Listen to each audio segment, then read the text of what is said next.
And then, national team is back. Yeah. Like, it's my all-time favorite team, y'all. I'm so excited. And, like, they're going to Brazil. This is a big primer for the World Cup next year down there in Brazil.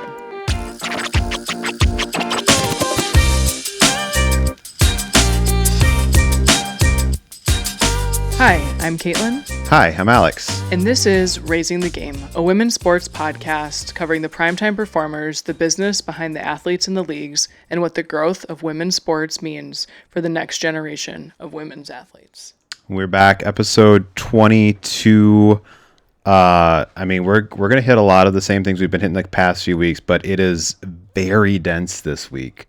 Dense. There's a lot of shifts and shuffles and things going on. A lot of, I think, point in time, like, need to know information if you're tracking any of the three kind of major leagues. You've got Commissioner's Cup starting in the WNBA. You've got the June break for the NWSL. You've got the off-season craziness of the PWHL that's already started today. Hockey's not over yet. So we have a lot to come. National team is back. It is.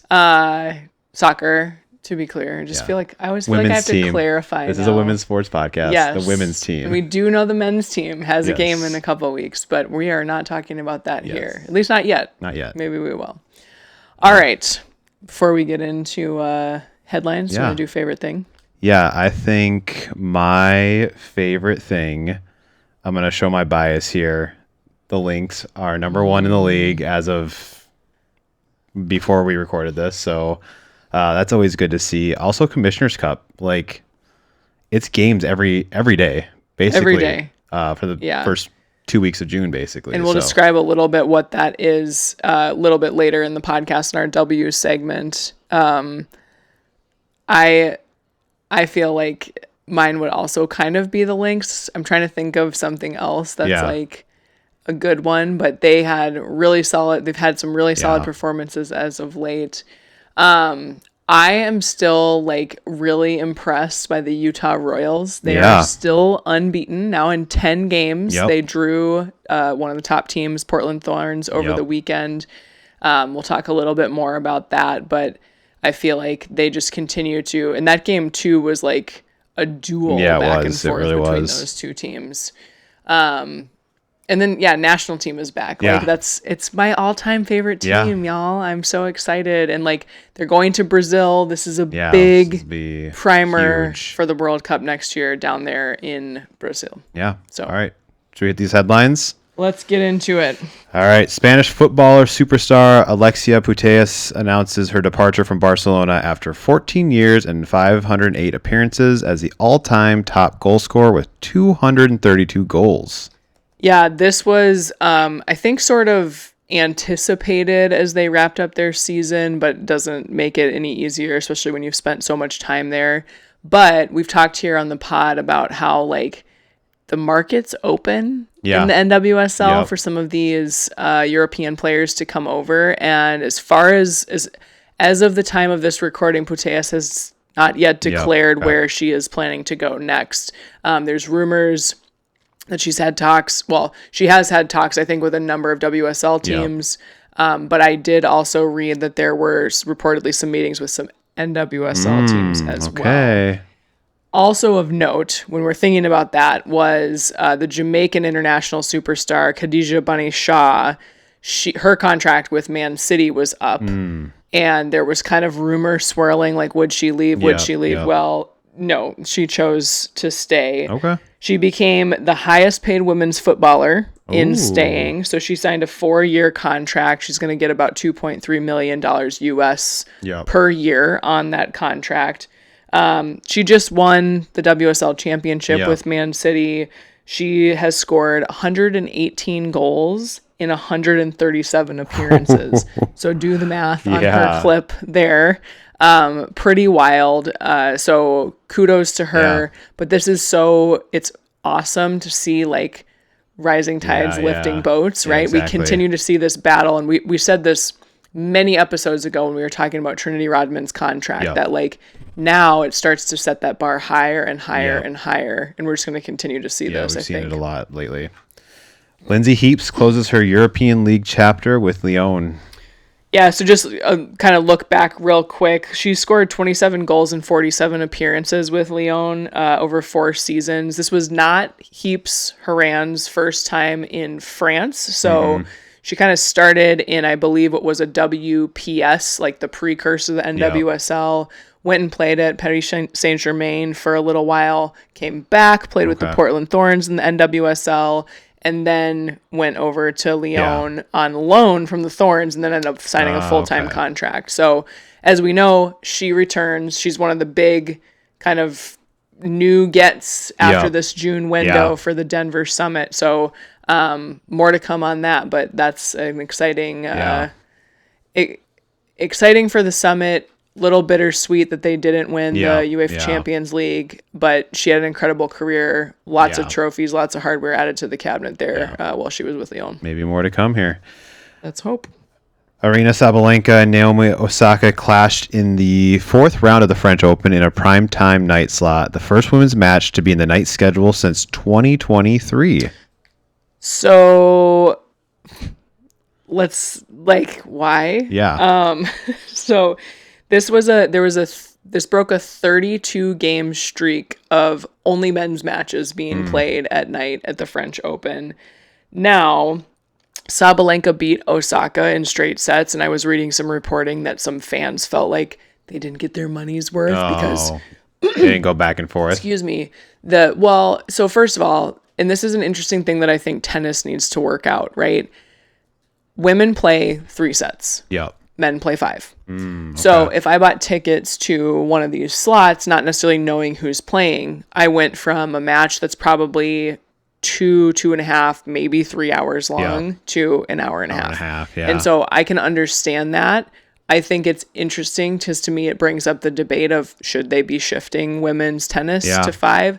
I don't know enough about women's tennis to say declaratively that I have an opinion one way or the other, but it is encouraging to see, and I think the women went out and kind of put on a show. They recognized the spotlight in the moment. Those are 2 players that absolutely would recognize that. Osaka took her close in the first set, and then Sabalenka just kind of closed out.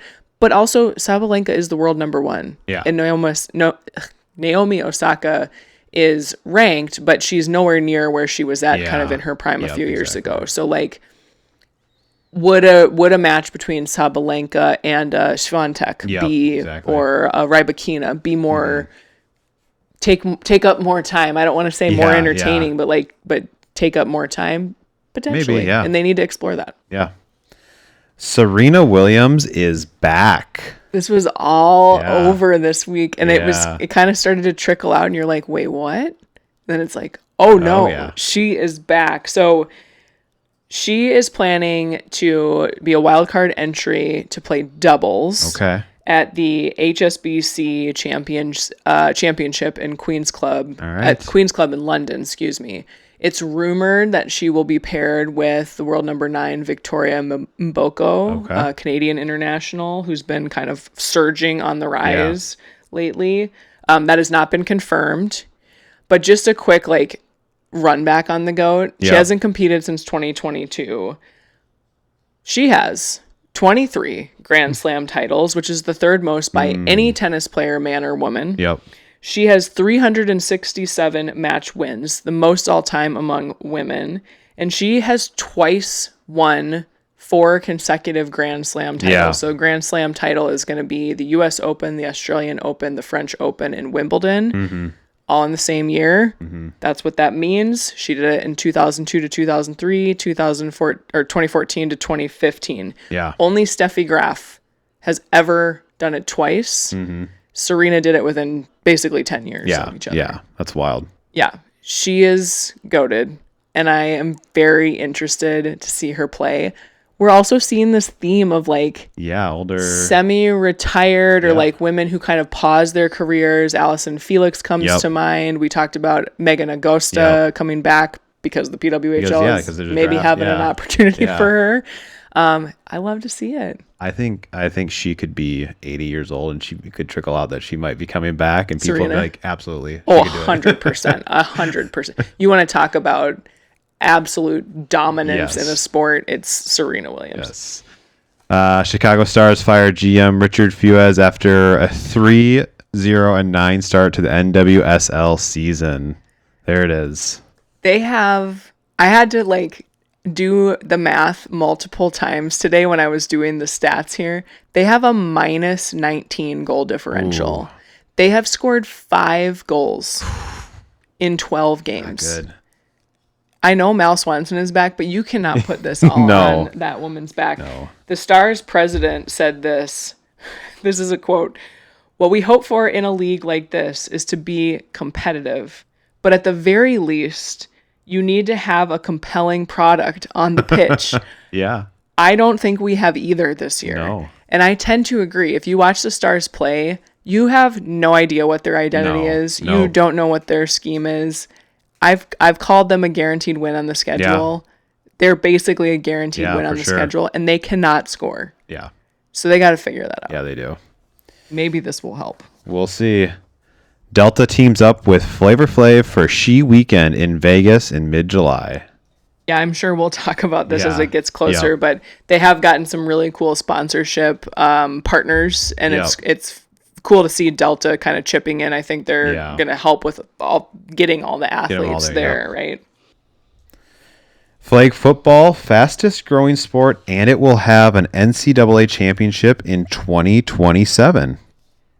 Yeah, so this is big. I think that there was some stipulation with the 2028 Olympics in LA that there had to be some level of competitive landscape in order to field a team there or something. I don't know exactly how it works. So the NCAA now is going to have a championship next year. There are already 100 plus colleges that offer this as a sport. It's been listed as like an emerging sport in the NCAA for women in particular.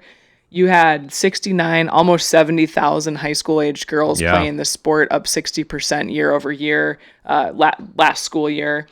And the NFL just approved, it's like board of directors just approved $32 million to start to launch a pro men's and women's flag football team. So I think we're going to see this grow. We've talked about it before, but it could really boom. Yeah. And there's going to be money thrown at it because of the Olympic spotlight being here and football being like the main sport in the States. Yeah, for sure. Man City opens £10 million, that's Great British pounds, women's first training facility. Yes, so this is our WSL champions in the 2025-2026 season. Women's first training facility, so it's designed for women. 17,000 square feet of of facility featuring world-class gym, rehabilitation spaces, like all the things that you expect.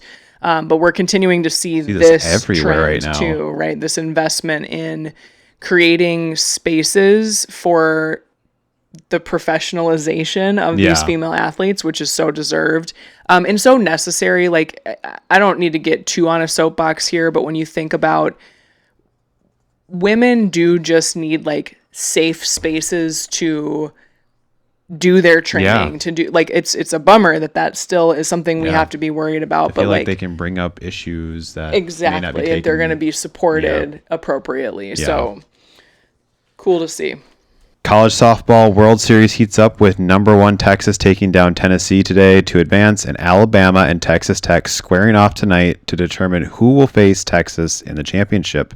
Last I saw, it was 4-2 Texas Tech. Yeah, I should have rewritten this like squaring off right now. Yeah, like literally right now. And they could play another game yet tonight. I think it would start at like 9:30 Eastern. Oh, it's tonight even? Yes, oh my God, it started over. Okay.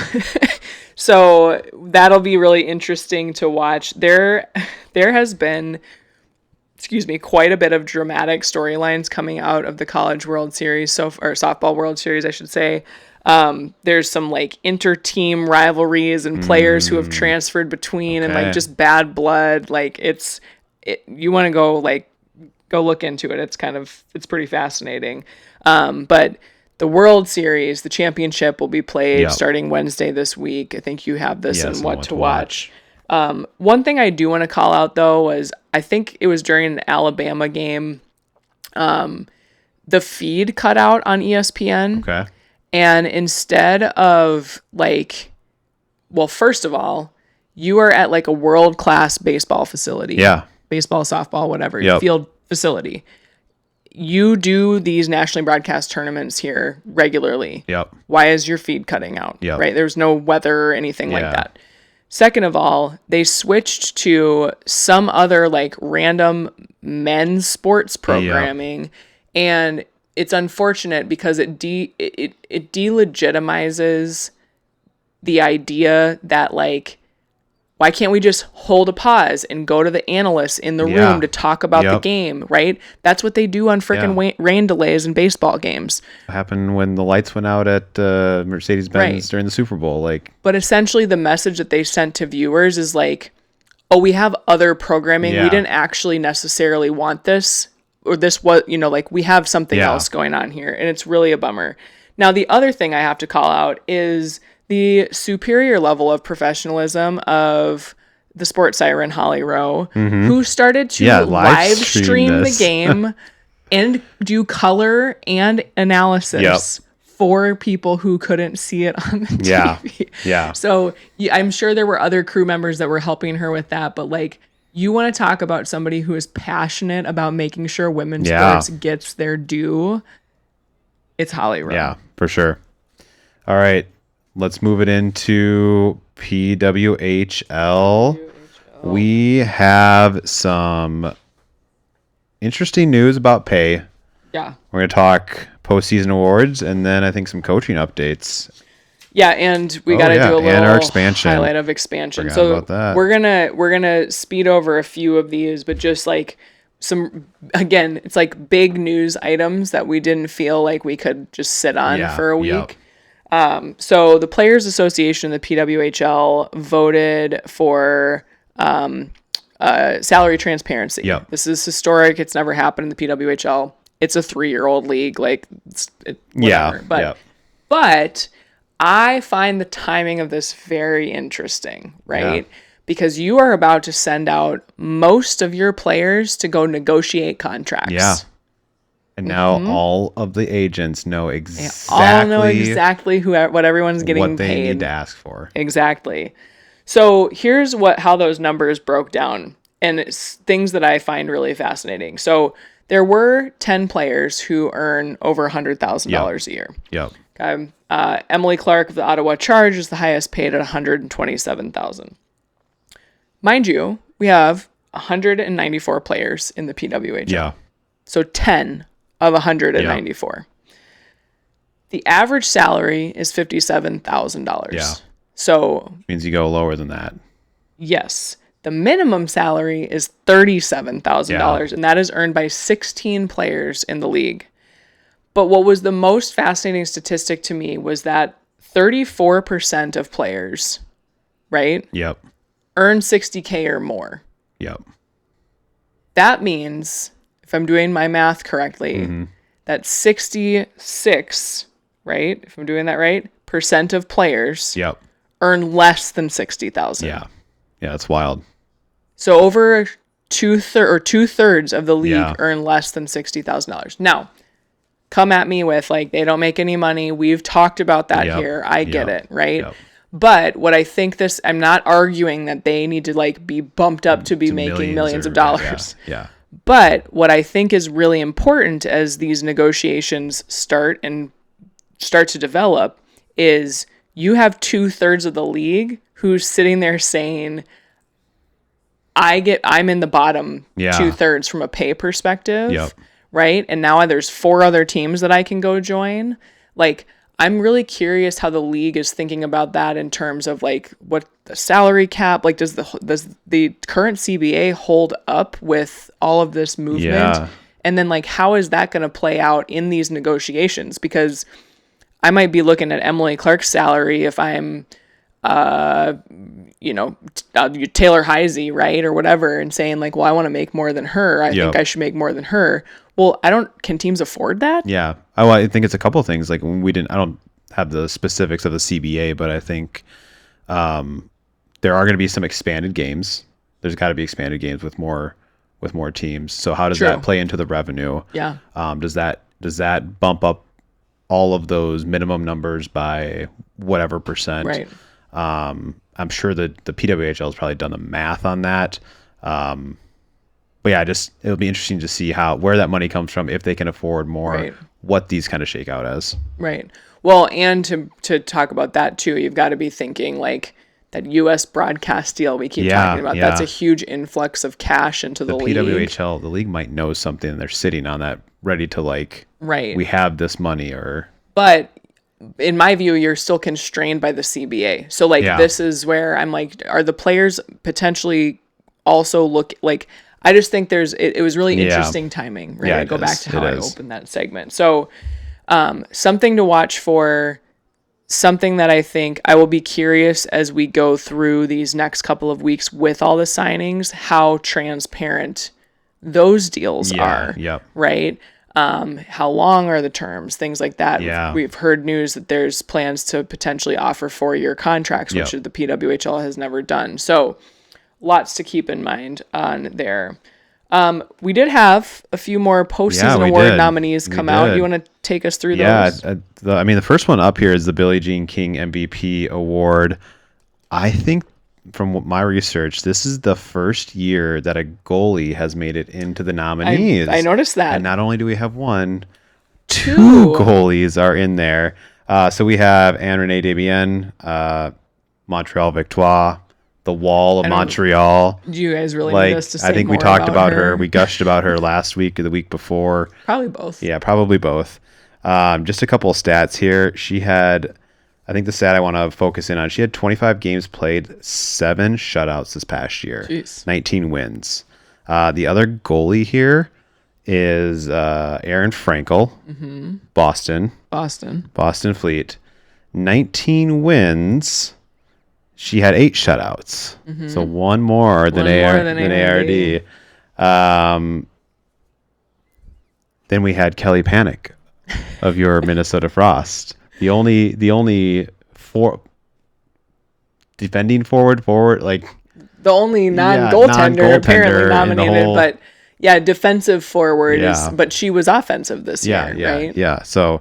What was it? 33 points in 30 games played, highest in the league, set a record. Yeah. I think my question here is it fair to Kelly when you have 2 goals? It feels like this is default goalie MVP this year. Well, here's what I thought was really interesting. So first, keep in mind that most of the awards we've talked about, I think are all regular season awards, right? So it does remove any playoff thing. So you're not technically supposed to look at ARD and be like, well, you won, so I should pick you. The thing that I find really, really interesting in this instance is all 3 of them have been nominated for other awards. So Kelly was also nominated as Forward of the Year, and then the 2 attendees, right, were Goaltender of the Year. So regardless of who wins, somebody has potential to get multiple goals, right? I honestly don't know. I don't think I'd be surprised with any one of them being. I think Erin Frankel is a huge part of Boston's regular season success. She had some bad moments in the playoffs, right?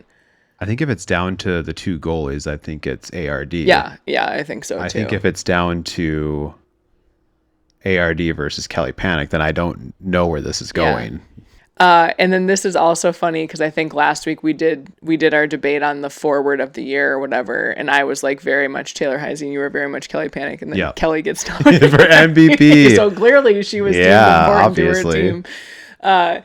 So we'll see where that one falls, honestly. Kelly, to me, had just an exceptional year, but also not a common year for her. Yeah. But MVP is you're the most valuable player for your team that year. And that argument is very much there for all 3 of these women. I think you could go back to that and say forward of the year was Taylor Heisey, but most valuable player, Yes. Kelly Panic. Yes. If you're going between those two awards. Yeah. I think that's really spot on. Yeah. All right. We have Rookie of the Year award. Nicole Gosling of Montreal, Casey O'Brien of New York, and Haley Wynn of Boston. Shocking. Let me shoot you some stats here. We Let me had see. Gosling led all PWHL Blue Liners with a plus 16 rating. Ooh. Casey O'Brien led all rookies with 22 points in 28 games played and set a PWHL rookie record with 266 face-off wins. Oh. And Haley Deep Wynn. cuts. Yeah, Haley Wynn led all PWHL skaters in total ice time with 802 minutes. Man, solid resumes. Yeah. Honestly, like different kind of contributions. Yeah. I think what's interesting is Gosling and Wynn are both defenders, Yep. right? O'Brien is a forward. Yep. So that's kind of fascinating. I think last year was probably Sarah Fillier who won Rookie of the Year. She set a record, Yep. so I'm assuming it was probably her. So another forward is why I bring that up. It is hard for me, and I'm not a journalist, so I don't get a vote. But it's hard for me to not take in the idea of the postseason in Sure. these, right? So I look at Montreal, I'm like, well, she probably should win.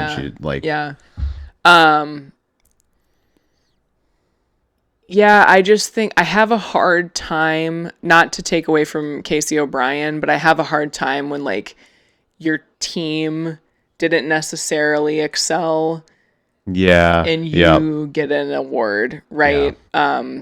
I struggled with that with the Defender of the Year. Yeah. You had kind of put forward Sophie Jakes, and I'm like, well, she had a great individual year if that's what it's about. But like, and it might be, like, I'll be honest. There are some sports that do these awards Purely based off your very early on in the postseason Yeah. or right at the end of the regular season, which is why I think that makes it a little bit harder to do these all at the end. Yeah, agree.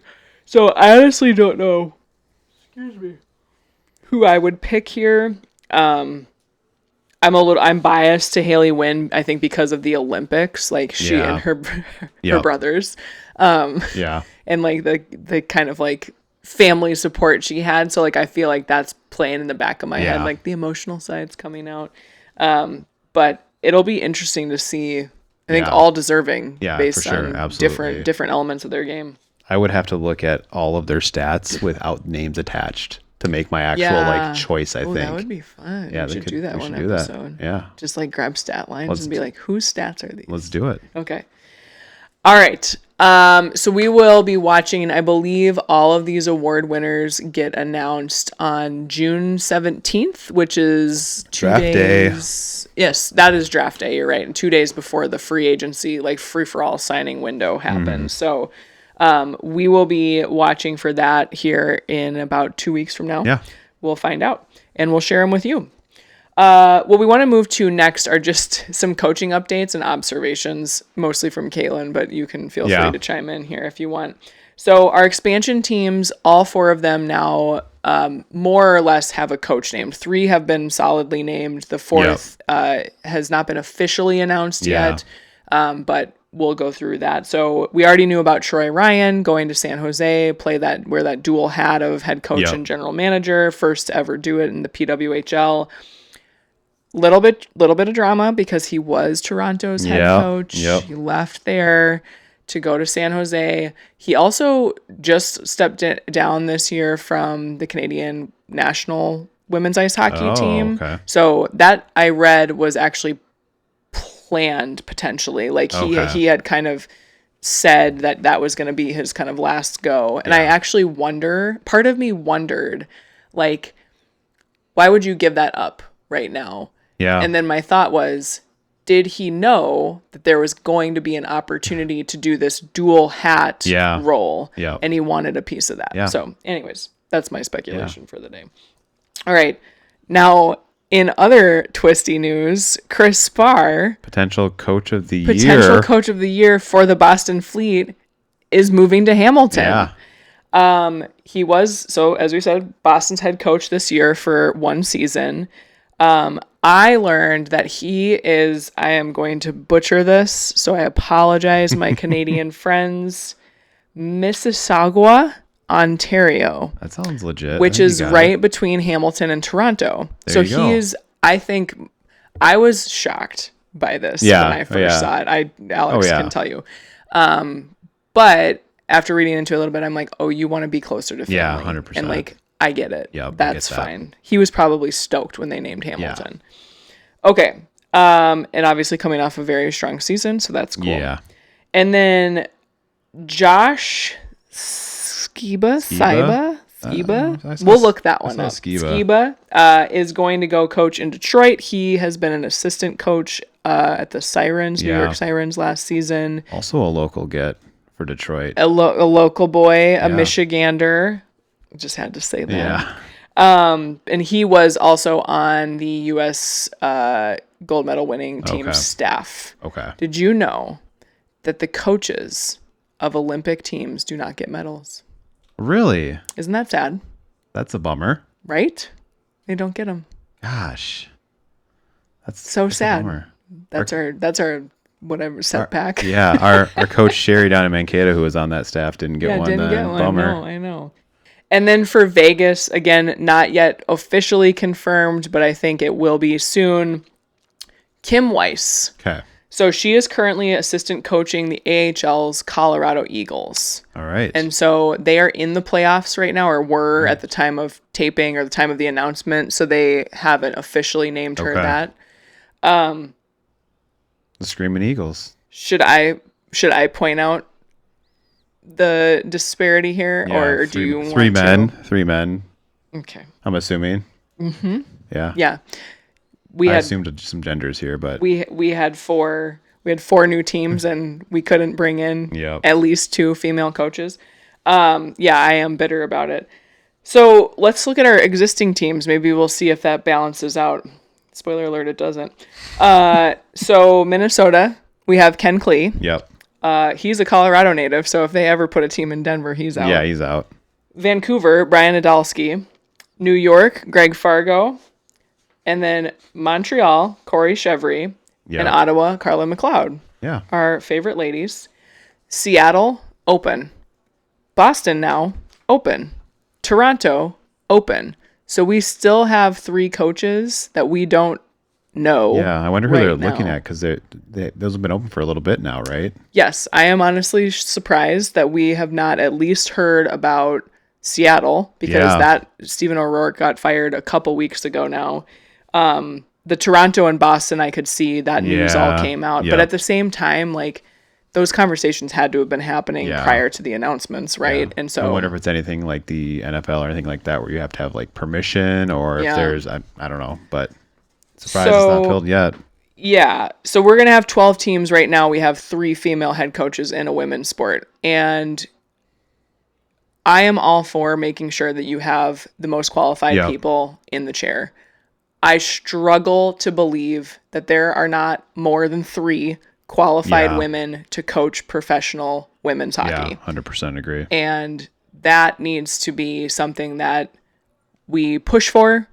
It is, in my view, similar with the women's only training facilities that we talked about before. So critical for that representation to occur. Yes. I am not saying that any of these men, again, are unqualified or don't deserve to be there or are skeezy or anything like that. But when those kind of things happen, it is almost always men who are being weird about coaching women. Yep. So let's do better. All right. Starting today, actually. Started today. Expansion process. I think offers technically went out. I don't think we've heard of any Correct. Yet. So as of noon Eastern time today, negotiations could begin with players you want to protect. Yep. So you can't protect a player that's not signed to your team. And there were a whole bunch of players that were not signed to teams. Now, what I think is really fascinating, and I cannot wait, it's going to be so fun the next couple days, like tomorrow, basically. Yeah, it's basically tomorrow. I'm curious if, like, someone, like, let's take, for example, like, from the Frost, like, Kelly Panic, right? Yep. Or Kendall Coyne Schofield, even. She didn't she was a unrestricted free agent. Yep. Right? What if she went and just was like, I don't want to get protected by Minnesota. I'm from Detroit. I'm from the Michigan area. Yeah. I want to go talk to Michigan and see if they'll protect me. Yeah, for sure. Because you could get protected by not the team you were on last year.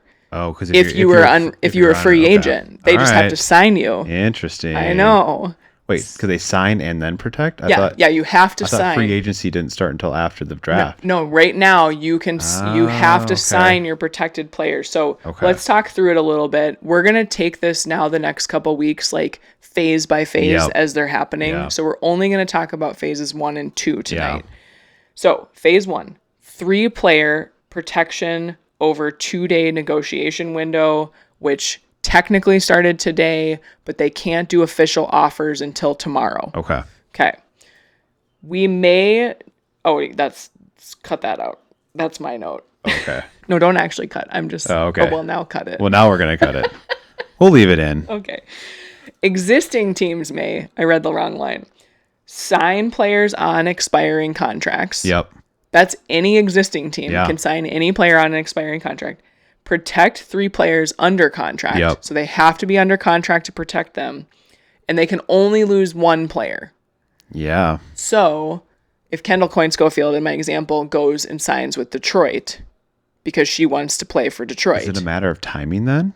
Yeah. When you get your basically fax your contract into the league office? I think so. So if like 2 of our unrestricted free agents were like, I got mine in at 12:01. Can you imagine what their day has been like? Oh my gosh. They're not sleeping for a couple days, probably. Okay. And they can only lose 1 player. So only like 1 player could do that. So it's not like you're going to go gut your entire team and everybody's going to like exodus to this team over here. But it's still interesting. Phase 2, starting on June 5th. So I think we have like a break day, like the 4th. Single day break. Everyone gets to sleep. And then this is when the expansion teams activate. So now the expansion teams have to submit their exclusive negotiation target list. Remember, that's 20 players coming from each of those 4 teams saying, these are the players that we want to have these like higher contract value talks with. Within those higher contract values, we have our EFO offer. So that was that like binding over $100,000 offer. You like have to accept it if it's offered to you. And foundational player offers. And I think they can offer up to 4 or 5. I can't remember if it's 4 or 5 foundational player offers. By the end of this period, the 5th through the 8th, they have to have added 5 players to their roster. Yeah. Otherwise, a selection process happens. And I did not even go into that. But they have to finish with 5 players. During this phase, existing teams can only lose 3 players under contract. Okay. But we could see like up to 20 players moving around. Yes. Within these next couple. Yes, because you have to sign 5 to the 4 expansion teams. Yes, but maybe more than that if people decide to move on the protected player phase. Which is wild. Teams could be completely different. Yeah. And then next week we'll bring you phases 3 through however many are happening in that week. We'll try to keep on top of it. Piece it out. I'm sure we'll have updates on this. I'm just gonna post to our story every time a player moves, and that's how that's how you guys can keep track of it. Keep an eye on our socials. All right. We'll try to keep you posted there. Or there's a few good ones out there. I would say like PWHL.report on socials. Daily one or something too. I think is pretty good. They do pretty good. Now I don't know if they're verified or anything like that, but they're helpful. All right, let's bring it into WNBA. We're going to talk about, unfortunately, our favorite team for you all, the Minnesota Lynx, because they are at the top of the leaderboard, like we said earlier. Yeah, so we've got our ups and our downs again here in the league, and we're kicking off our ups with the Lynx. Yep. I have to be honest. I didn't think we'd be here. No. At this point. Yeah. I always thought we'd get there. Yeah, same. But I told Alex the other day, last season, if you watch the Lynx, I said this repeatedly, no one can beat them when they play their game. Yeah. When they're on and they play their game. And I realize you could probably say that about a lot of teams, but they are so sound on both sides of the basketball. Their chemistry is great. They have arguably one of the best coaches to ever coach the game. She makes fantastic in-game adjustments. She really knows how to make sure her players are set up for success. And you had a core of players who just seemed to really love to play together. Yeah. And it was when they're on and they're playing well, even when it was challenging, I'm not saying when it was they're blowing teams out, they were going to win. Yeah. They stepped on the court, they were going to win. 100%. The last 3 games I've watched of the Lynx, I've been and I get it. They're about to tip off right now. So I might not want to say this. This is reverse hex sauce. They're gonna go down by 20 or something here, but they seem to have all of those same components despite having half the team that they had last year, the roster. And Fee is not back yet. So we've talked about Natasha Howard here before. Yeah.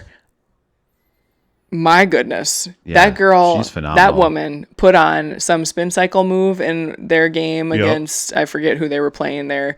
It all was blurring together for me now. Yeah. But it was Chicago. Yeah, it was. She looks so good. Yeah, she looks so light. She's playing great, right? 17 points per game, 66% from the floor, 8 rebounds, 4 assists on average per night. Yeah. That's a great line. I was gonna say, outside of, obviously from the draft, Olivia Miles, outside of that, best offseason acquisition probably by far here. Yes. Cheryl is looking like a genius. Yes, absolutely. Olivia Miles, already a Rookie of the Year contender. Yeah, I don't even want to say, knock on wood, I don't want to say anything. She's been phenomenal from the start. And I love watching her relationship with Cheryl grow. They really seem to lean into one another and share. You can literally see Liv learning every single game. Yeah. And you can see her absorb, just sponging, but also being able to execute while sponging is that's hard. Yeah, she's not you don't see her I don't know, push away from Cheryl or anything. It's she does really, like you said, lean in and how could I have done that better? She's kind of like Olivia Moultrie. She's got a little bit of that dog in her, that confidence. Yeah, absolutely. She doesn't seem rattled by the pros at all. She seems to just she seems to be leading already in a lot of ways. Yeah. I also love watching her and Court's relationship. And Courtney Williams wins Best Teammate Award in my book every day and twice on Sunday. Yeah. She will just do whatever the team needs her to do. Yeah. She has a great attitude. She shows up. She works her ass off. I am a Courtney Williams stan. So speaking of my notes here, Courtney Williams, best teammate. She is playing great too. She's in her natural position in the 2. She's averaging 16 points per game, about 48% from the floor, 40% from 3. Yeah. And you can just tell she's looser and lighter. She doesn't have to handle the ball every single possession. Yep. But the bonus thing here is that because Cheryl had to develop her into a point guard last season, you now have a really excellent backup point guard, exactly. Right? And we still got the turnovers and things like that, but I'll take Courtney Williams every day and twice on Sunday. And then my other note on this was they're doing all of this without fee. Yeah. And I just wanted to remind our listeners what you get with a fee, with a fee, with a queen fee. If you get one of these. Between the 2023 season to the 2025 season, I just went back the last 3 seasons. This woman averaged 22 points per game, 8 rebounds per game, and 3 assists per game. Okay. Then last season, she was part of the elusive 50-40-90 club, where you shoot over 50% from the floor, over 30% from three, and over 90% from the free throw line. Yep. She's also heart and soul of the team. She's always leading them out of the tunnel every game, even though she's been hurt. She has been practicing. Yeah. We are expecting to see her getting minutes here soon. What I also think is really interesting about her coming back is once she gets back to starting form, she pushes one of those 5 out of the starting lineup. I think the obvious one is Nia Coffey. Yep. But then you have an excellent player coming off the bench One of my questions, and obviously she's very integrated with the team. She's there. She's on the bench. Yeah. You know this, but like, does the on the court playing chemistry change a little bit as she comes back? Yeah. And like, how many games does that take to kind of figure out? I think it's like a really, really fair question. And that's like one thing is like, as a coach, as a player, like when things are going well and like you have that kind of rhythm, no matter how good the player is, does adding them back in disrupt that for a time? Now, and you don't not start a 50, 40, 90 player at all. Yeah, I mean, it's a fitness question too, though, right? Like, can you... And now basketball is a little different than, like, soccer, right? You can put her in and have her play half a quarter and then pull her out. But, like, it will be interesting to watch that. They also had a big signing. I'm not going to talk about Tiara McCowan too much today. I think we've seen her play, like, a few minutes so far. But 6'7" center, has good experience. They are really lacking in that big spot. Right? Yeah. They waived Amise Hoff last week. So, like, I think bringing Tiara McCowan in is huge. And if she can kind of get her feet under her and get into the Reeve, Brunson, Whalen system, this could be dangerous as well. Yeah. Okay. Another up. We have another up. Another up from a team perspective. They are on right now. The Dallas Wings. Yeah. We had to talk about how the Wings took down the 2024 WNBA champion and the 2025 WNBA champion in the same week. Yeah. Some gritty games, but they went into, I believe they played them both at their home venues too. I know they played the Liberty in New York. And so what's fascinating to me is Jose Fernandez had been playing all coy on AZ starting, and then AZ started, and then they won. Yeah. Yep. And she put up 20-plus points both games, I think. So maybe that's good. I heard she started tonight, and she was having a pretty good game when we came in here to record. I, forgot how pure of a shooter she is. Oh, yeah. I don't know how I forgot that. Yeah. It's just probably because... she seemed timid in a way that Miles has seemed like, I got this. Yeah, I got this. Right? Yep. Jessica Shepard had a big triple-double. Do you have a stat on this? No, I don't have a stat. I just have the sentiment around her getting paid what she got paid. When she came in, everyone's like, what? And it's like, yeah, we knew. So she has 2 triple-doubles already this season. And the one that she did over last week's game was the elusive 20-point, 20 rebound, 10 assist triple-double. Only Alyssa Thomas is the only other player in W history to do the 20-20-10. Okay. Right? So that's incredible. Yeah, that's cool. Paige is being Paige, right? She's facilitating. She's doing her thing. She's making sure the team stays gelled. They seem to be finding their groove, right? We started the season and everybody was like, wow, they have too many guards, right? Oh, this coach is whack. I mean, ESPN analysts had them as the toughest schedule to start the season. Oh, yeah, for sure. Oh, for sure. They've played some of the top teams. Alana Smith sat out a couple of these games, and Maddie Segrist started in her place. That actually seemed to work really well for them. I don't know if Lan started tonight against the Storm. She wasn't hurt. It was just a coach's decision. One of them was she was hurt. I think there's something weird with the mask and the nose and the thing. Oh, that's right. I don't know. Something's off there. And then I do just have to call out, though, when they played the Wings, when the Wings played the Aces, Becky Hammond's post-game press conference was awesome. She's just like, give me my fine. Give me the fine. I'm gonna talk about the refs. Referees. Give me my fine. I think it's fair. I think she knows. We talked about the refs were bad last year. Yeah. They have that new emphasis this year. Yeah.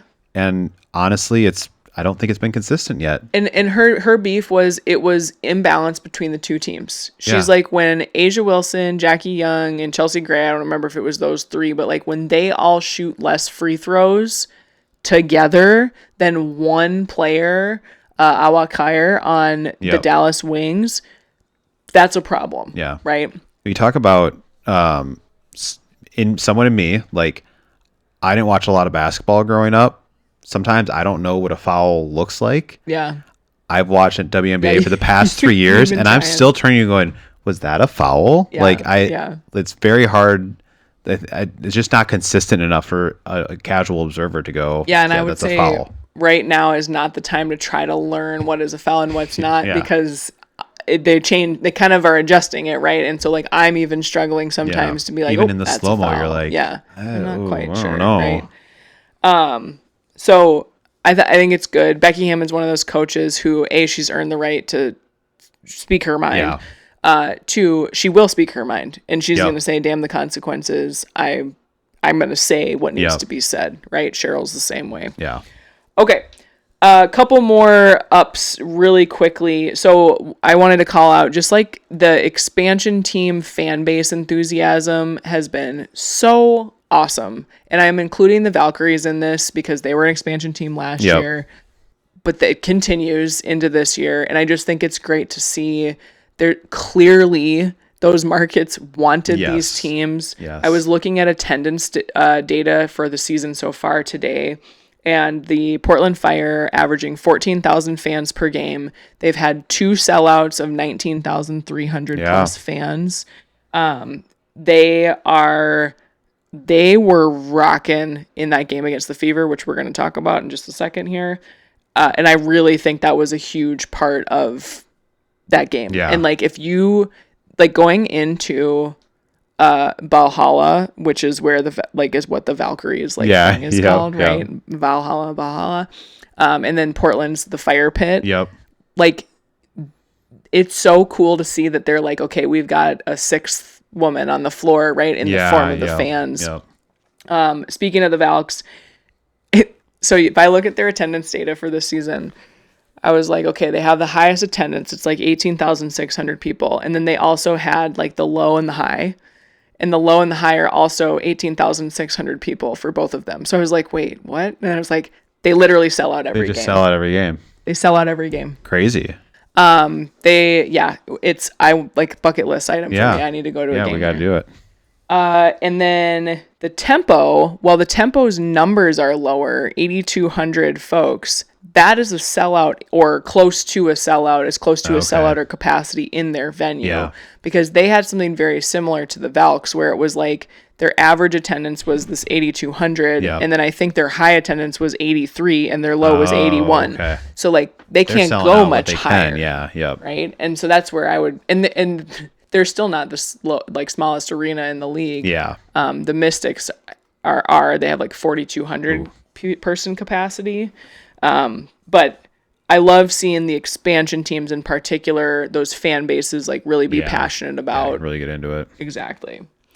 And then we talked about how the CBA got officially signed.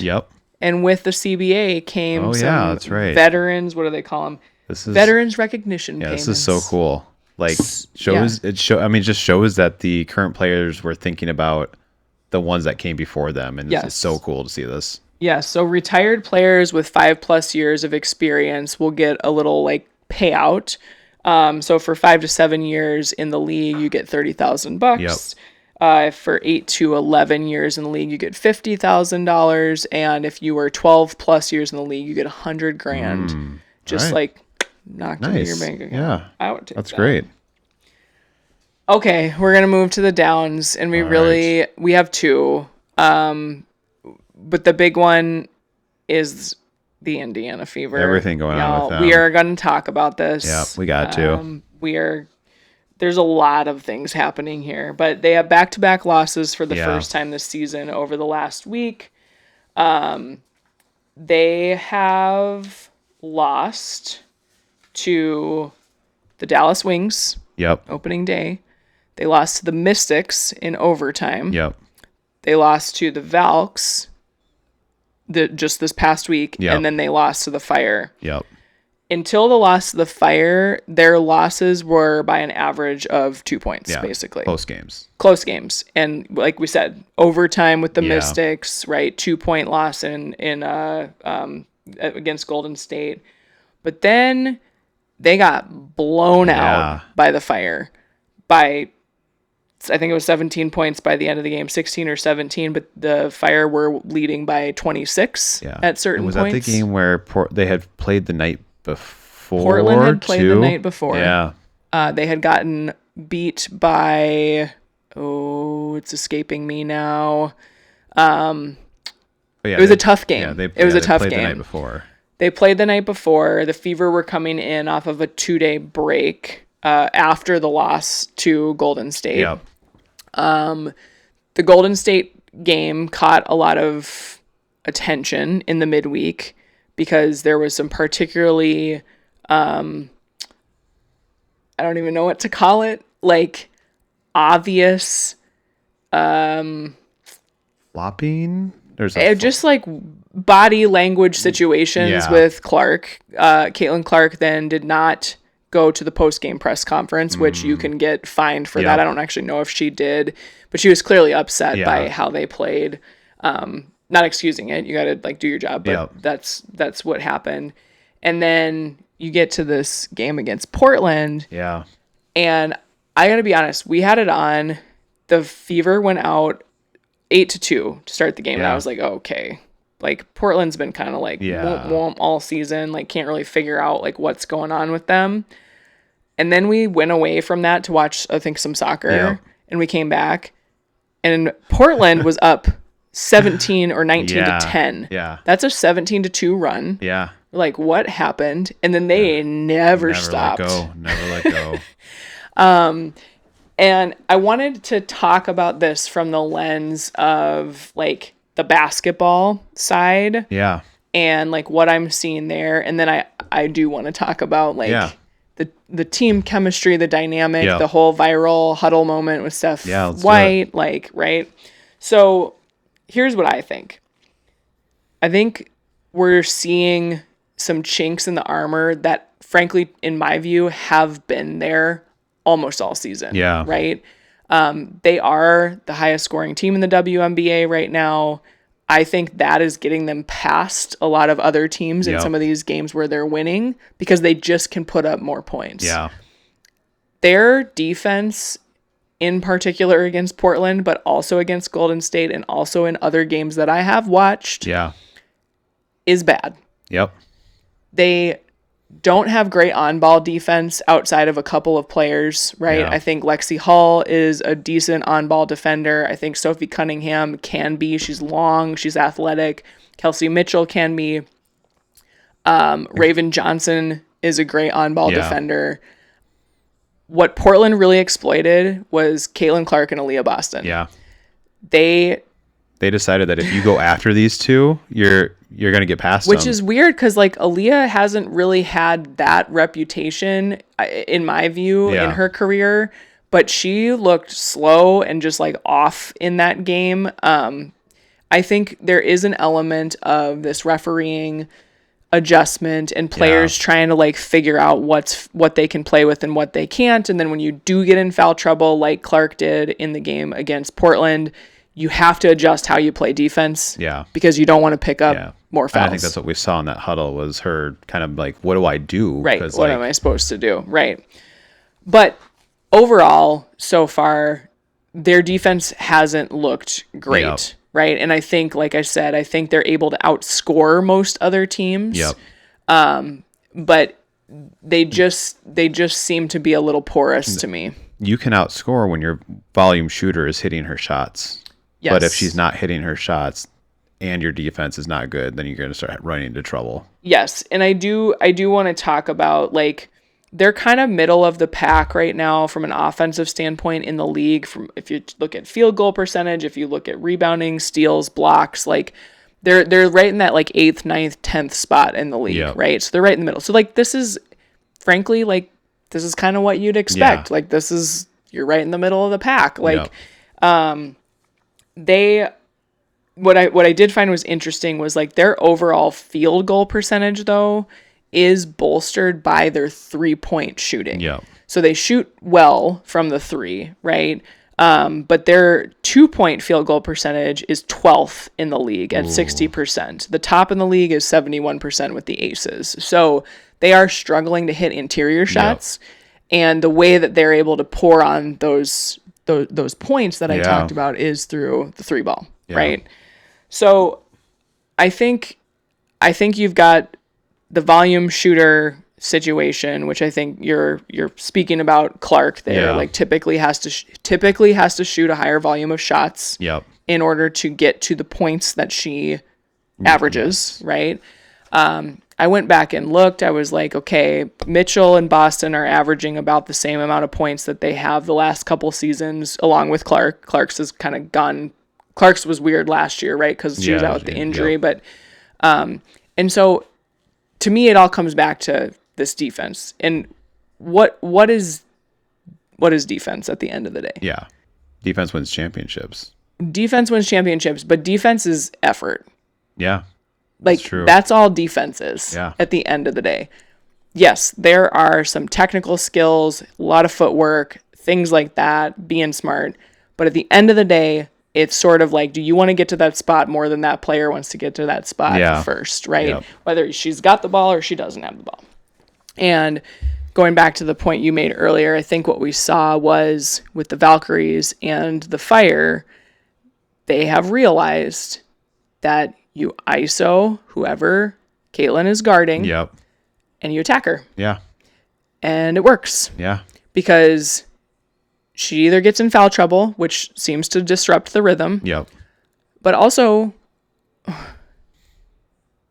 she needs to work on her footwork. Yes. Yes. Defensively.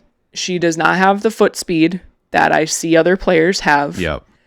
She seems to get blown by more easily than other point guards or even two guards that I see in the league. It feels a lot like the effort thing you said. It does seem like she's not just putting in the effort to be defensive at all. Not at all. She tries. Yeah. But it sometimes seems that she's slow. Sometimes seems that it's kind of like, well, once this gets back, we'll go back on offense and I'll do my thing. Right. Yeah. That type of thing. Yeah. I imagine that somebody with her offensive skill set, you spend a lot of time growing that skill set and maybe less on the other, and potentially have been in positions where that hasn't been demanded of you. Yeah. There's also circulating right now an interview that Gino Auriemma, the head coach of the UConn Women's Huskies, gave a few years ago, was asked about Caitlin's potential in the W. And he talked about how she does not have the defensive skill set to be successful. We'll be clear. He was like glowing review of her offensively, but definitely does not have what it takes in the WNBA defensively. And the other thing Gino pointed out was her attitude. Oh, interesting. And how she talks trash to other players and they give it back to her, and she's going to get more of that because she does that too. Yep. That's fine. You sign up for that. I go back to something I said a couple weeks ago. You have to know how to handle that and not let it affect your game. And when you start to let it affect your game, it starts to affect the people around you. Yeah. And this is why I had said that I would struggle to be her teammate, because I think we're starting to see evidence of it's impacting her team. Yeah. And they will all say that it's not, to be clear. They'll say it's not. Of course they'll say it's not. That's what they're meant. That's what they're coached to say.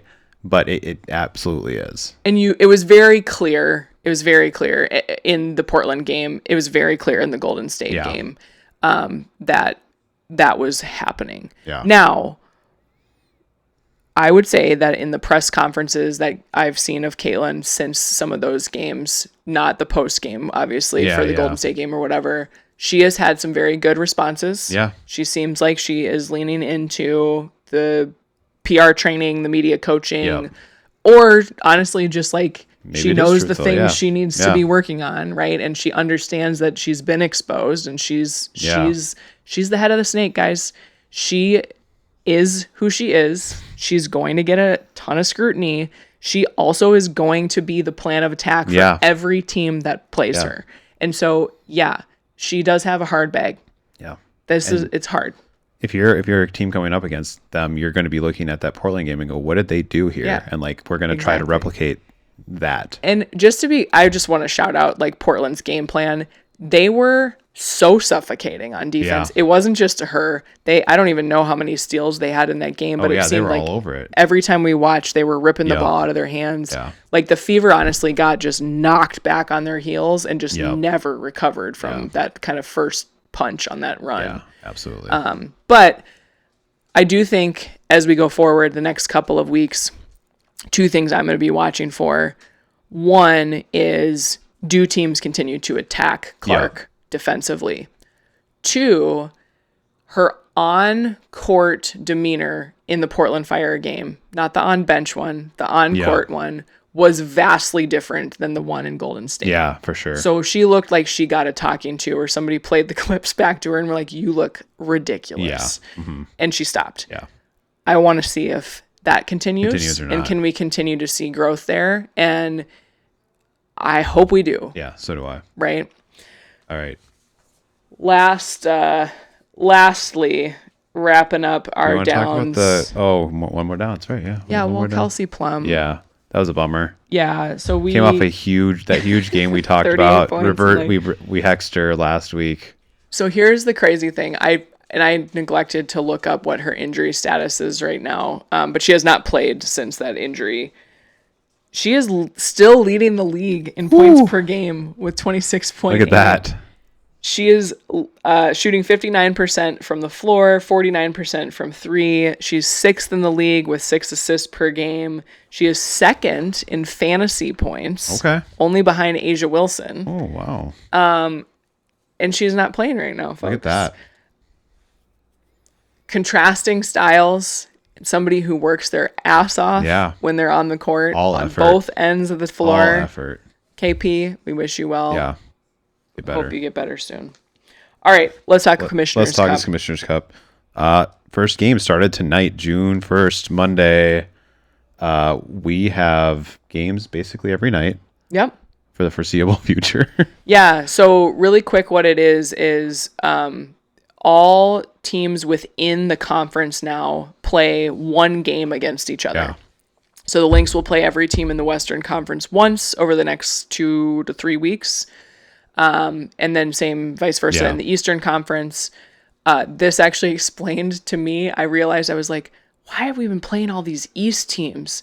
And then I was like, because they had to balance the schedule that makes sense. appropriately. So they'll play all within their conferences, one game apiece. And you come out, whoever has the best record coming out of that will then play in the Commissioner's Cup at the end of June. Last year it was the Lynx versus the Fever. We went to that game. The Fever one was really We could not buy a bucket. And the refereeing was atrocious. Yeah, it was really bad. But what's a cool wrinkle this year, because it's the 30th anniversary, is that every game, both teams are playing for points that then will fund donations to a local charity in the community. Good. That's great. Yeah. I thought you were going to say they're bringing the goats out. Nope. I don't know anything about that. It's a commercial. It's a WNBA commercial. No, we're giving to charity. Okay, that's better than the goats. All right. That's WNBA for the week. Let's give the NWSL a whirl. We could do an entire single podcast on WNBA. Oh, yeah, constantly. All of these leagues. Constantly. All right.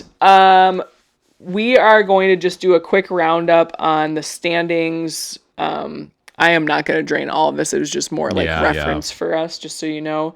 And then we wanted to talk about, like, we have this June break. Who do we think this break helps, and who do we think it hurts? Yeah. Right? Who's got momentum that's going to be stopped? Yep. Who kind of needs a reset? And then we'll talk a brief preview of U.S. Women's National Team games against Brazil. So I just want to say on these standings that the first 3 teams, it's very interesting how we ended up here in this like the last week, just because of where Utah was right before this. Yeah. Before these last games. Yes. So top of the table right now, we have the San Diego Wave on 25 points. Yep. They are 3-1-1 in their last 5 games.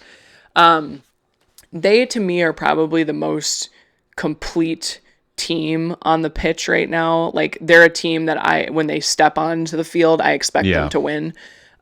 They've had a couple of like weird losses, draws, things happen in the last 5 games.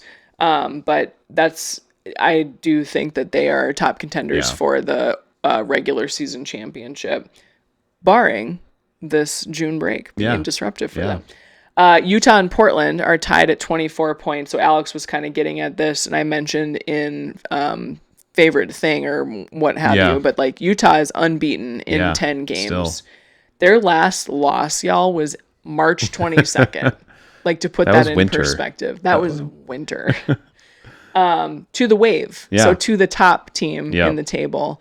And frankly, that was about right when the season started, because Yeah. I think they haven't lost since they lost their first 2 games. Yeah. And then you've got Portland, who frankly is not playing great in their Yeah. last 5 games, They're still up there. but they're still up there because they were doing so well Yeah. before, right? I also think they haven't had a lot of draws, so most of their games have been wins Yep. versus the draw, which is Yep. where you're seeing some of that point pickup. Then you've got the Spirit, Washington Spirit, Gotham FC, and Kansas City Current all on Yep. 21 points right below there. Decent momentum, I think, for all 3 of these teams. The Courage then comes in at 18 points. They're doing good in their last Yeah. 5. The Pride, 17 points, doing well in their last 5. And then you've got the Summit at 15 points. And they've kind of been a little bit shaky. But I would Yeah. say for an expansion team, they are doing just fine. They're Yeah. right in the middle of the table there, right at the kind of bottom edge of that 8-9 spot, Yeah. playing for playoffs. And then in the bottom, you've got Seattle, Houston, Angel City, Bay. Bay is winless in their last 5. They also can't score like Chicago. Boston and Chicago. And then Racing Louisville has going on? 7 points out of 11 games played. Ooh. And that is bad. Now, what's funny is Racing has scored 15 goals. Chicago has scored 5. Oh. The top scoring team in the league, I think, has 20. So Racing is scoring, but they are losing. Just can't win. Yes. Interesting. So they need to work on their defense. They really do. We talked about Yeah. Orlando Pride. So who does the break help? We're going to I start think with. you're going to tell me. Are you going to tell me? Perhaps. Well, I don't know if the break helps them, but Denver has a real sweet deal on the other side of this break. Yeah. They get Lindsay Heaps They do. coming back. And again, not a panacea. She's not going to like change everything No, for them. no. But she's midfield general. She might fit in well with that style. Like, that's going to... she's effective. And not that they've had trouble, she's going to pull some fans in as well. 100%. But speaking of their fans, because their temporary stadium at Centennial Park has been under construction for the first half of this season, they have played the majority of this first half of the season away, which means they get to play the majority of the back half of the season at home in Yep. front of There you go. those fans. And so I think that they are just going to be chomping at the Yeah, bit 100%. to get back and play. Another team I think this helps, Gotham. Okay, Gotham is, what did I say up here? Unbeaten in their last 6. I know I think I just talked some smack about them on an episode ago, thinking like, what are they doing? Turns out they're fine. They were just losing to other leagues, not the NWSL. Yeah. I think that the break helps them because they are a very experienced team, relatively speaking. They have a lot of U.S. women's national team, a lot of international players, I should say, who are going to go play on international break. But they also have the benefit, them in Kansas City have the benefit of having to stay tuned up for their Commissioner's Cup thing that happens at the end of the June break. Yep. So they actually are going to be staying after this international window closes. They're going to be just going back. Not that other teams won't, but like getting ready for a match being more game before ready. everybody Yep. else is. And so I think it's going to be beneficial for them. I also do wonder if this will help some of our sliders. Yeah, Chicago racing. And Get like a little bit of a reset in there. And by part of that, I mean, are we going to see some coaches lose their jobs? Seattle, Bay, Great right? time like, to bring someone in. I feel like we could see some news Or just coaches like going back to the drawing board and being like, this clearly didn't work. Like, Yeah. how can we, and you have some space and time to think through that, Yep. which you don't normally get in a regular Yeah. season. Who do I think this is going to hurt? Somebody with an unbeaten streak. I think it might hurt Utah. Yeah, absolutely. I think Utah has had a lot of momentum and kind of that just like consistent, like show up and do the thing, right? Yep. And I'm curious to see how that break is going to impact Yeah. that. Now, what will be really cool is if they come back and then It's the just same pick up thing, right yeah, where they left right where off. they left off. I think that this break is going to hurt Houston and North Carolina. Reason I say that, these are two teams, Houston in particular, started the season really strongly, then had like a major lull period. They were on our sliding list a Yep. few weeks ago. They've now had just like a little bit of an uptick Yeah. with some ties and some wins. And then cut it off. And now you're cutting it off, right? And that's a really young team down there. I just like don't know if they have the experience that like I talked about with Gotham to like take this pause and then come back and restart, right? And then I said North Carolina kind of for the same reasons. They've been a little like on and off, but they've been on a little bit of an upswing, and you just worry about that. You don't want to lose that momentum. Yeah, Orlando could go in the same bucket there too. All right, let's talk about your favorite team. My favorite. U.S. Women's National Team going down to Brazil. Yes. So a couple comments on the roster, and then we'll talk about what I'm going to be watching for. So Naomi Girma is out. She's still kind of managing that calf injury that she had played in like our April friendlies against Japan, and then ended up having to sit out a bunch of WSL games for Chelsea because she had kind of re-aggravated she played like the round of 16 for them and then had to come back out. Yeah. So she is off the roster. That brings Tara Rudd back in, who we haven't seen since January camp. But the Spirit have been playing well. She kind of anchors their back line there. So that's good to see. I think Kennedy Wesley from the San Diego Wave has been playing really, really well for them. So I could see Wesley for sure having a starting spot back there. But then I'm kind of like, I feel like it's Sonnet, right? You want that experience, and Rudd becomes a backup. But we have two games. We know Emma will probably like do a bunch of line change shakeups, lineup shakeups, line change. I'm thinking about hockey, no Emily Sams, which she's been in camp recently. She plays for Angel City FC. They haven't been doing great. I have not been impressed with her when I've watched her play last couple games there. So that is interesting. Mal Swanson. She's back. Back in the mix. So we have our triple espresso is brewed and ready to go. Emma does seem to love, outside of the triple espresso and Alyssa Thomas, Michelle Cooper, Emma Sears, and Allie Sentnor. They seem to kind of be her go-tos. I do wonder what happens if Kat Macario gets healthy. I've been nursing this heel. I know. I don't know. Like 6 months now weird. or something weird. Yeah. I need to read up on it a little bit more. I think it was like January. I thought it was something like that. Yeah. But I do wonder if she comes back and she's full force of those three I just mentioned, who like gets the drop. Yeah. Right now, poor Emma Sears is on that Racing Louisville team. Yeah. Obviously, they're scoring goals, which is what she does, Yeah. but not successful in outcomes. And then with Sam Coffey out, they brought Riley Jackson in. So she plays for the North Carolina Courage.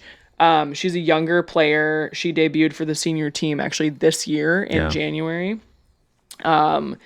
And so I don't expect to see her that much, but that's sort of that backup position. She has one cap so far, right? I think is what I read. Yeah. So she assisted on a Rodman goal against Chile. All right. So, not a bad place to be. Right. And then one other change that I saw today was Jane Campbell of the Houston Dash, who just had her space bashed in. She actually got brought onto the roster because Fallon Tullis-Joyce has an injury. I didn't get any reporting on what that injury is. I hope she's okay. But Jane Campbell is as tough as they come. Yeah. And I love seeing her in there. She's one of the best shot stoppers that she's so athletic. Yeah. It's fun to see. Whether I don't think she'll play, I think Claudia Dickey still kind of has that spot. And Mandy McGlynn's been playing well for Utah. Yeah. All right, what we're watching for. Mel Swanson. Yeah. She'll be 3 matches back. What kind of minutes is she going to get? What kind of impact is she going to get? Are we going to see her start? I don't know. Like, we'll see. How much pressure is there for this triple espresso crew? I don't think there is. Okay. I think that they have some time. Yeah. B, I don't know that they at least don't seem to put that on themselves. Yeah. Soph and Mal, as they've come back, have both had, at least from what I've seen, like really good mentalities about how like this actually has made me think about this game differently. Alex Morgan said the same thing, right? Yeah. Like I'm no longer consumed by my performance and whether, right? Like I'm playing freer, right? Now as we get closer to the World Cup, There will be. Yeah. It will be, and I do have it on here as like something I'm going to be watching for. If we do get to see all 3 of them on the pitch, like what does that look like, right? It's not like they've trained together. Yeah. They haven't. The 3 of them haven't trained together since the Olympics. So, in 2023. So 2024. Yeah. 2024. Sorry. What year are we in? And then the other thing that I'm going to be watching for is discipline. We talked a lot about discipline in their January camp. They played Paraguay and Chile, and then in She Believes, it was like Argentina and Colombia, like teams that are South and Central American teams who tend to be very physical. They want to get under your skin. That's like part of their game plan, right? Contrast that with Japan, who like they are not pushing you, shoving you, getting up in your face. They are driving you crazy by possessing the ball, right? And so they've had like the 2 ends of facing kind of those challenges. And so I'm really curious to see how that discipline upholds against Brazil, who are known for similar tactics to the other South American or Central American teams, not Japan. They love flair. They love to get up in your face. I imagine that they have a bunch of football hungry fans down there that want to watch these matches as like a preview to the World Cup, and their women's team is already qualified. So like, I just think the environment, like I think Emma's so smart for doing this.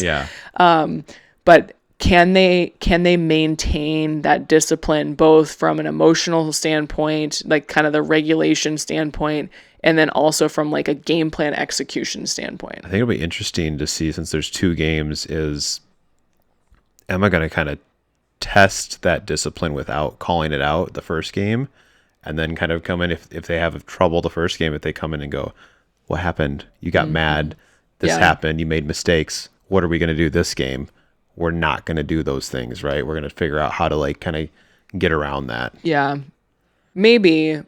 I also think she's said recently, I think more when asked why she brought Swanson into the team this quickly, her quote was like, we don't have a minute to lose, right? Okay. And so part of me feels like I don't think she's in game, like playing games with the team mode anymore, even if we call it experimenting. I think she's literally in like, how do I lock this down so when the team goes into that qualifying match in November, they know they can win, right? So let's talk about the rest of the year actually with that. So there are 2 more opportunities to see this team play after this June window. There's an October window between the 5th and the 12th.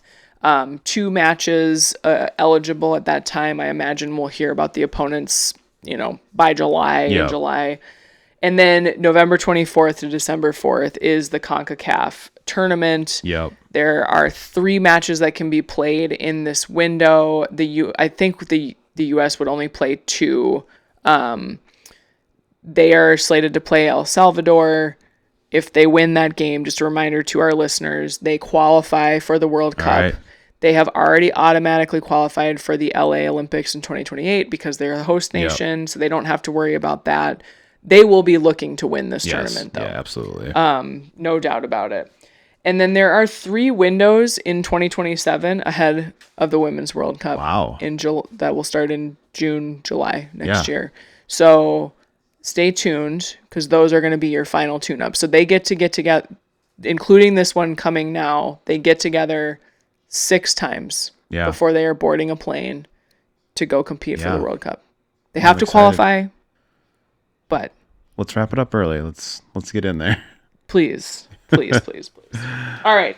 So we will do a recap on this probably next week. We'll still have a game to go, but we'll we'll at least talk about the first game. Yeah, for sure.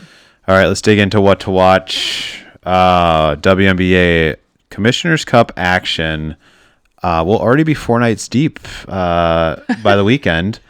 So Thursday night, first game to call it, Golden State Valkyries versus the Minnesota Lynx. Oof. 8 p.m. on Prime. Thank goodness that's at home. Yeah, we have Dallas Wings versus the Los Angeles Sparks on Friday at 9 p.m. on Ion.